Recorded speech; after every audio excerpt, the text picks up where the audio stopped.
तो दोस्तों आज हो गया 6 फरवरी 2023 यूपी समेत देश में की सभी ताज़ा बड़ी खबरें लेकर आए सिर्फ आपके लिए। चलिए फटाफट खबर शुरू करते हैं। उसमें चैनल को अब तक सब्सक्राइब ना किया और फटाफट चैनल सब्सक्राइब कर दे, लाइक कर दे, शेयर कर दे ताकि इसी तरह खबर आप हर रोज देख सकें। चलिए शुरू करते हैं आज की पहली बड़ी खबर।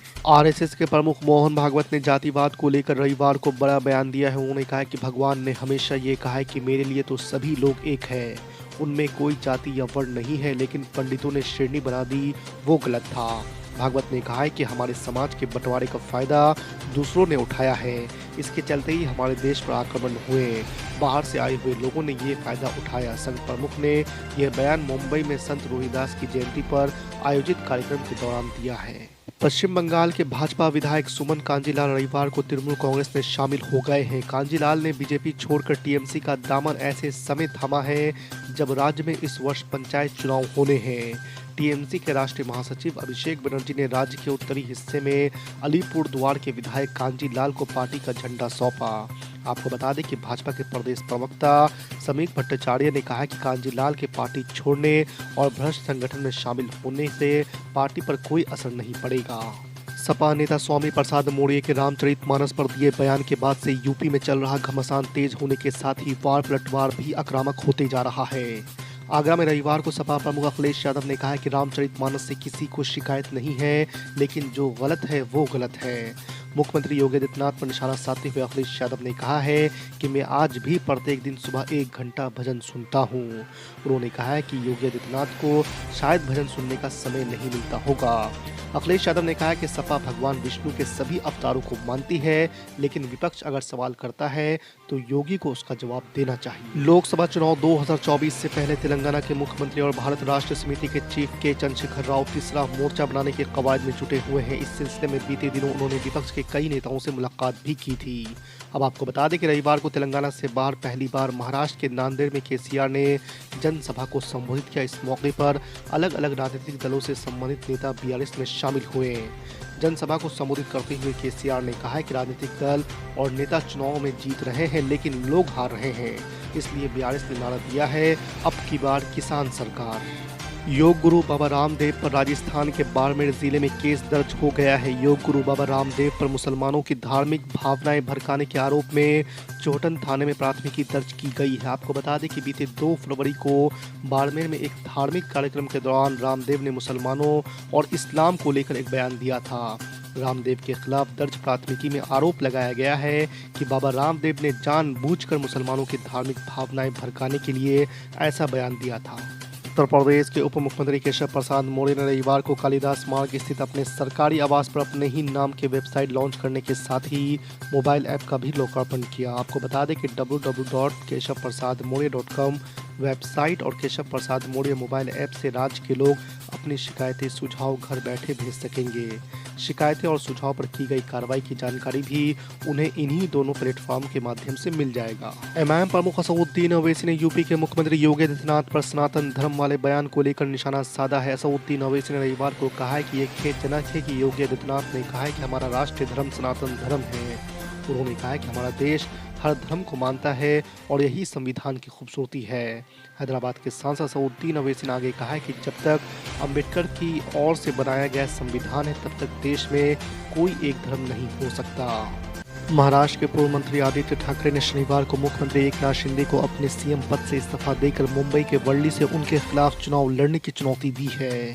आपको बता दें कि शिंदे गुट पर हमला बोलते हुए उद्धव ठाकरे के बेटे आदित्य ठाकरे ने कहा कि भारत के किसी भी अन्य राज्य में हमने 40 गद्दारों को इस तरह से पाला बदलते हुए नहीं देखा, जो एक पार्टी में जाते हैं और फिर बिना चुनाव के कुर्सी पर बैठे रहते हैं। आदित्य ठाकरे ने कहा है कि उनमें अपने निर्वाचन क्षेत्रों में चुनाव कराने की हिम्मत नहीं है। कांग्रेस पार्टी समेत कई विपक्षी दल अडानी समूह से जुड़े मामले की संयुक्त संसदीय समिति यानी कि जेपीसी से जांच कराने की मांग कर रहे हैं। इसे लेकर विपक्ष ने संसद में नारेबाजी और हंगामा भी किया है। कांग्रेस अध्यक्ष मल्लिकार्जुन खड़गे ने कहा है कि हम विपक्षी दलों ने मिलकर इस मामले में एक रुख तय किया है। एलआईसी के पैसे की बर्बादी और कई बैंकों का पैसा अडानी इंटरप्राइजेज में लगा हुआ है। हम चाहते हैं कि इस घोटाले की जांच हो। सुप्रीम कोर्ट की कड़ी चेतावनी और फटकार के बाद केंद्र सरकार ने शनिवार को 5 नए जजों की नियुक्ति को हरी झंडी दिखा दी है। आपको बता दें कि केंद्रीय कानून मंत्री किरण रिजिजू ने ट्वीट करके ये जानकारी दी।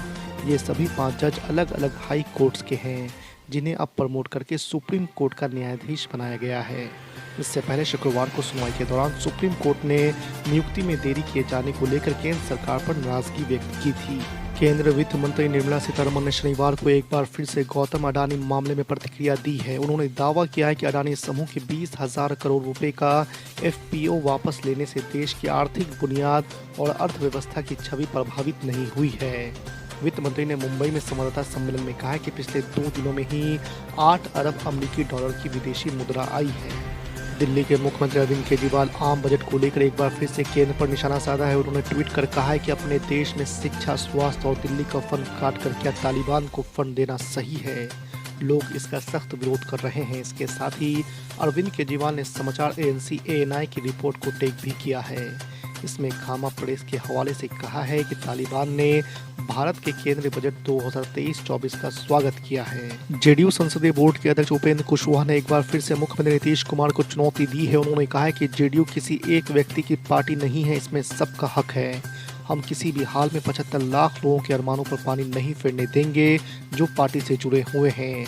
हालांकि उपेंद्र कुशवाहा ने यह दावा किया है कि उन्होंने पार्टी और नीतीश कुमार के खिलाफ कुछ भी नहीं बोला है। असम सरकार ने बाल विवाह के खिलाफ राज्यव्यापी कार्रवाई शुरू की है। पहले दिन असम पुलिस ने शुक्रवार को राज्य भर से 2000 लोगों को कथित रूप से 18 वर्ष से कम उम्र की लड़कियों से शादी करने के आरोप में गिरफ्तार किया है।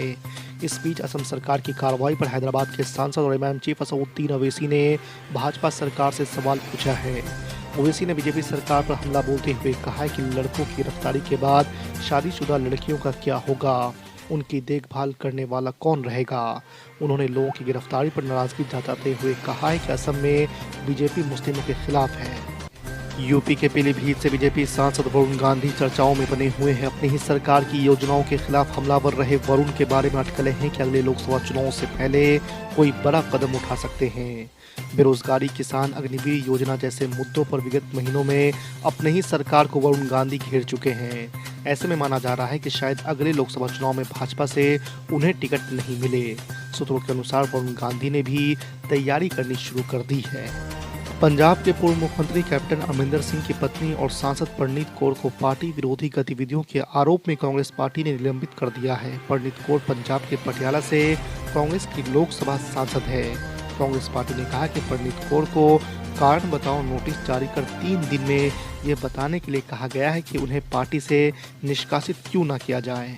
सुप्रीम कोर्ट ने गुजरात दंगा 2002 को लेकर बीबीसी डॉक्यूमेंट्री मामले में सुनवाई पूरी कर ली है। शीर्ष अदालत ने डॉक्यूमेंट्री पर तत्काल बैन हटाने से इनकार कर दिया है।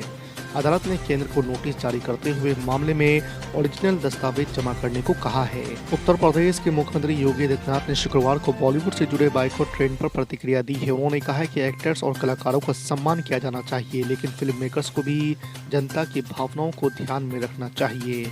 आपको बता दें कि इंडिया टुडे से बात करते हुए मुख्यमंत्री योगी आदित्यनाथ ने बॉलीवुड में कथित फूट पर कहा है कि हमें एकजुट होना है, विभाजित नहीं होना है।